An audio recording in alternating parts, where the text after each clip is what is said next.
Hello students, class 12th accountancy में आज की इस वीडियो में हम बात करेंगे रिटायरमेंट ऑफ पार्टनर की में उसके फाइनल अकाउंट्स किस तरह से प्रिपेयर किए जाते हैं। That means revolution account, capital account और बैलेंस शीट किस तरह से बनाया जाता है अगर कोई क्वेश्चन दिया हो। क्योंकि एग्ज़ाम में, बोर्ड एग्ज़ाम में ये लॉन्ग में पूछा जाता है।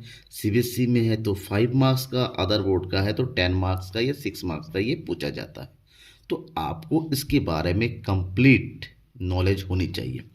तो स्टेप टू स्टेप किस तरह से बनाया जाता है कि रिवोल्यूशन अकाउंट कैसे बनाएं, उसकी एंट्री फिर हम कैपिटल अकाउंट में कैसे करें और लास्ट में बैलेंस शीट किस तरह से बनाते हैं। एक सिंपल सा छोटा सा एग्जांपल लेंगे, उसको एग्जांपल को अच्छे से समझेंगे, फिर हम उसका सॉल्यूशन भी करेंगे।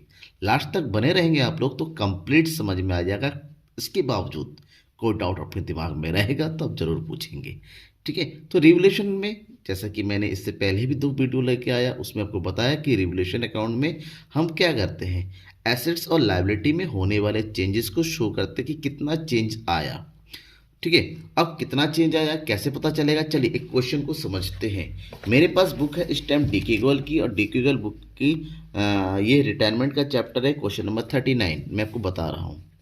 A, B and C are in partnership sharing profit in the ratio of 3:1.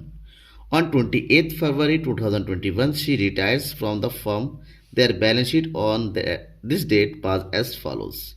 3 partner थे ए, बी और सी, जिसमें से सी रिटायर हो रहा है और रिटायर होने के दिन उनका बैलेंस शीट में इस तरह की बैलेंस शीट थी, जहां पर लाइबिलिटी है Sunday creditors 1,20,000, Sunday expenses 10,000, profit and loss 1,50,000 और ये उसका कैपिटल बैलेंस है। बैंक गिवन है डेप्टर से 165,000, stock 2,50,000, investment 3 lakh and fix assets 5,40,000। इतना तो है, बट सबसे इंपॉर्टेंट चीज़ है कि हमें एडिशनल इन्फॉर्मेशन सही से पढ़ना है। एडिशनल इन्फॉर्मेशन गिवन है, first goodwill of the firm is valued at 1,50,000। C sells his share of goodwill to A V in the, क्योंकि कोई भी पार्टनर बिजनेस छोड़ के जब जाता है ना तो उसके उसके शेयर का गुडविल मिलता है। और मिलता कैसे, उसको जो पार्टनर रिमेनिंग पार्टनर है, जैसे यहाँ पर रिमेनिंग पार्टनर कौन है, ए और बी, ए और बी सी के शेयर को परचेज कर रहे हैं। दैट मीन्स बदले में उनको गुडविल के अमाउंट पेमेंट कर रहे हैं। अब गुडविल का अमाउंट कहाँ से आएगा, देखिए फर्म का गुडविल दे रखा है 1,50,000। 1,50,000 में से सी का जो भी शेयर है, सी का शेयर कितना है, अभी ऊपर हमने देखा कितना है 1/6। तो 150 में से 1/6 कैलकुलेट करेंगे, उसको ए और बी के बीच में डेबिट कर देंगे। ठीक है ना। Second point, stock is revalued at 3 lakh on debtors at revalued at 1,50,000। ये कहाँ का आइटम है, क्योंकि एसेट्स है दोनों, इसका मतलब ये रिवोल्यूशन में जाएगा।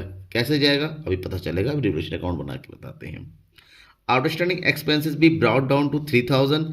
Investment are sold at a loss, investment को बेच दिया गया। अब लॉस पे सेल हुआ है, इसका मतलब जो लॉस होता है इन्वेस्टमेंट के सेल पे वो रिवोल्यूशन अकाउंट के डेबिट साइड में ट्रांसफर करते हैं। C is paid off in full, C को पूरा का पूरा फुल पेमेंट दिया जा रहा है, कोई लोन नहीं। देखिए अगर पूरा का लिखा हुआ है सी इज पेड इन फुल, इसका मतलब उसको पूरा कैश दिया जा रहा है। ठीक है, कैश दिया जाएगा। अगर बैंक बिजनेस का कैश नहीं है तो बैंक ओवरड्राफ्ट में चला जाएगा अमाउंट, बट कैश जाएगा। और दूसरी बात, अगर कुछ भी यहाँ पर गिवन नहीं है इन्फॉर्मेशन कि सी को कैसे पेमेंट करते हैं रिटायर्ड पार्टनर को, हमेशा उसके लोन अकाउंट में वो अमाउंट ट्रांसफर कर देते हैं। हमें यहाँ per revolution account, capital account और बैलेंस शीट तीनों बनाने हैं। तो 1 बाय 1 सबसे पहले हम शुरू करेंगे कहाँ से, रिवोल्यूशन अकाउंट से। ये रहा रिवोल्यूशन अकाउंट। ठीक है, रिवोल्यूशन अकाउंट में एंट्री क्या करेंगे, जो भी अमाउंट दे रखा है एसेट से रिलेटेड। ठीक है ना, पहला क्या दे रखा है, stock is valued eight 3 lakh. Stock कितना है देखिए, यहाँ पर स्टॉक है हमारे पास बैलेंस शीट में 2,50,000, वैल्यू हो गई 3 लाख, दैट मीन्स 50,000 की वैल्यू इंक्रीज हो गई है। अगर एसेट्स की वैल्यू इंक्रीज होती है तो उसकी एंट्री करते हैं हम क्रेडिट साइड में। क्लियर, तो यहाँ लिखेंगे बाय स्टॉक कितना 50,000। ठीक है, राइट, डाउट तो नहीं है ना। Next, debtors are revalued at 150। जो डेप्टर्स है वो था 165, उसकी वैल्यू कम होके 150 हो गई, यानी कि 15,000 की वैल्यू हमारे डिक्रीज हो गई।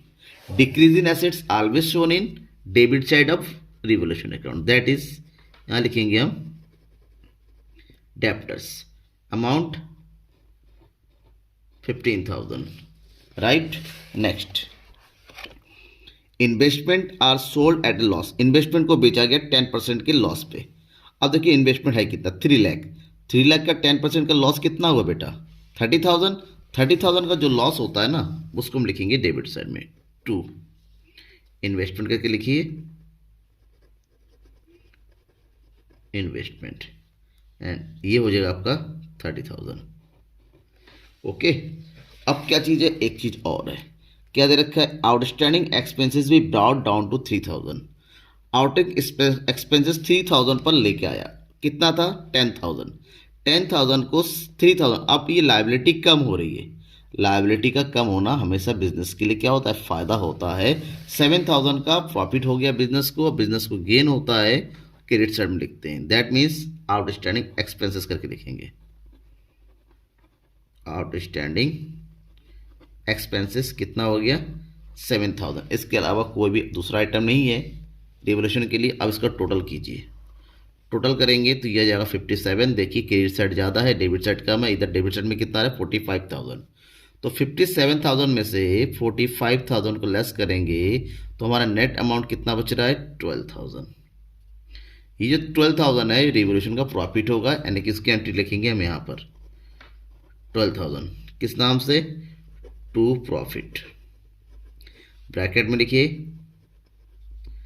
Transfer to partners capital account. कितने पार्टनर हैं, 3, ए बी और सी।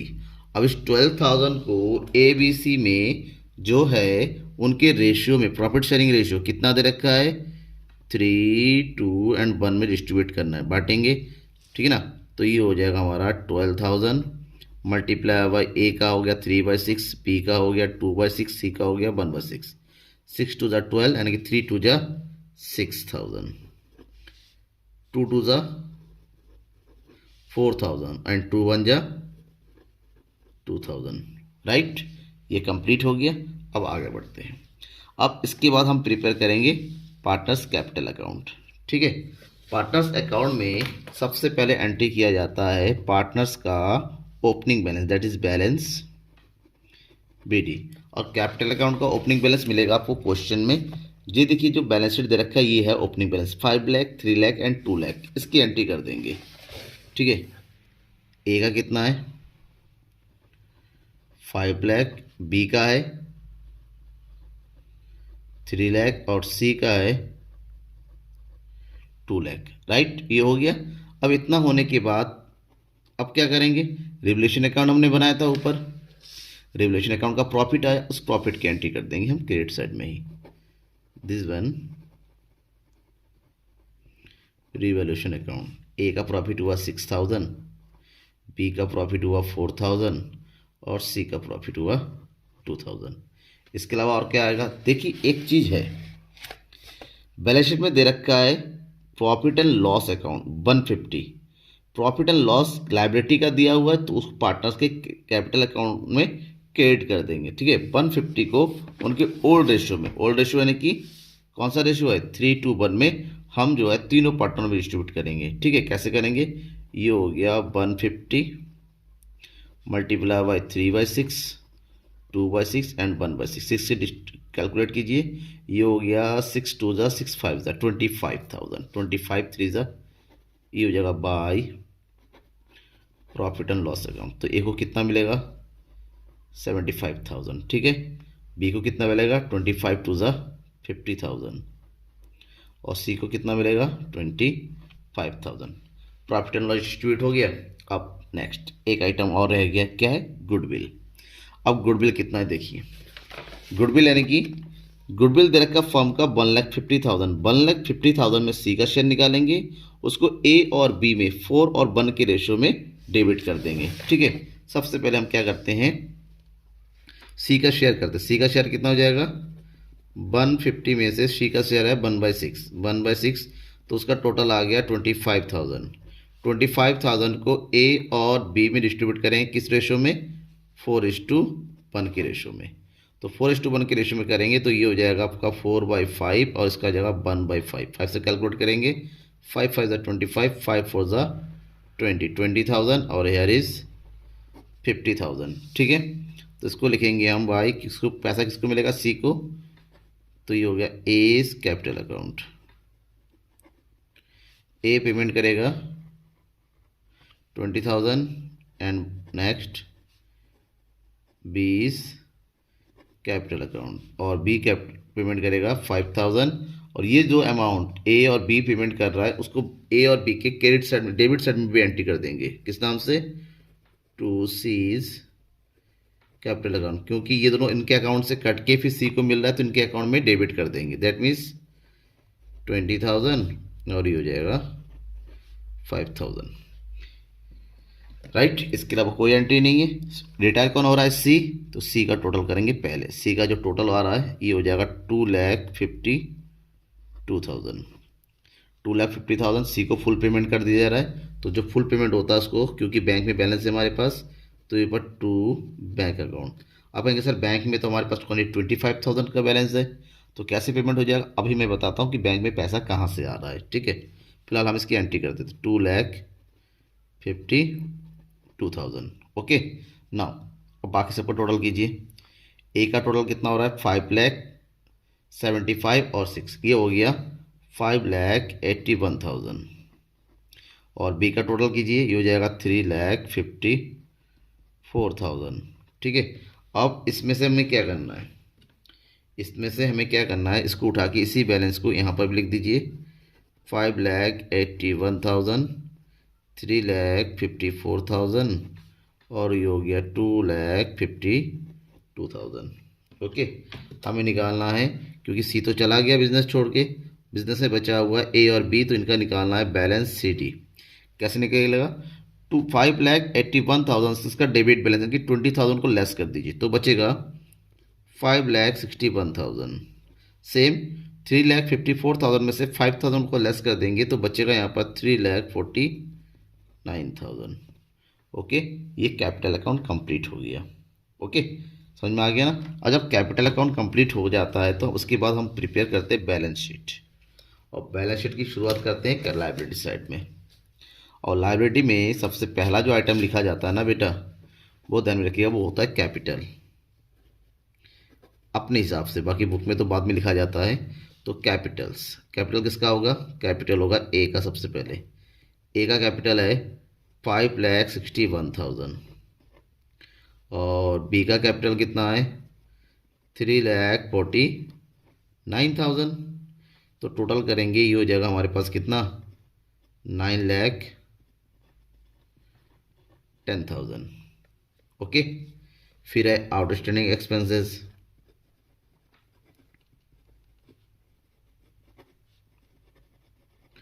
आउटस्टैंडिंग एक्सपेंसेस के बारे में इंफॉर्मेशन क्या दे रखा है, आउटस्टैंडिंग एक्सपेंसेस को 3,000 तक ला के आया गया, यानी कि हमारा बैलेंस शीट में अब 3,000 ही बचेगा, तो यहाँ पर 3,000 लिखेंगे।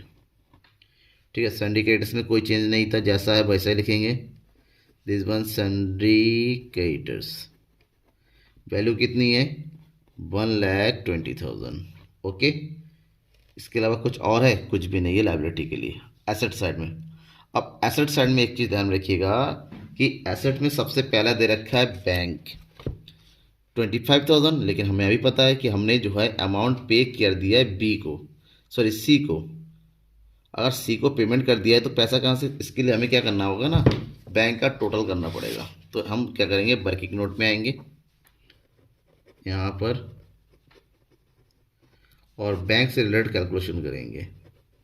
बैंक में पहले से हमारे पास कितना था बैलेंस बी डी 25,000। ओके, आपने इन्वेस्टमेंट बेच दिया है, याद है आपको, आपने इन्वेस्टमेंट बेचा था। देखिए 10% के लॉस पे इन्वेस्टमेंट था 3 लाख का, 3 लाख का इन्वेस्टमेंट आपने 10% के लॉस में बेच दिया, तो 3 लाख का 10% लेस कर देंगे तो हो जाएगा 2,70,000।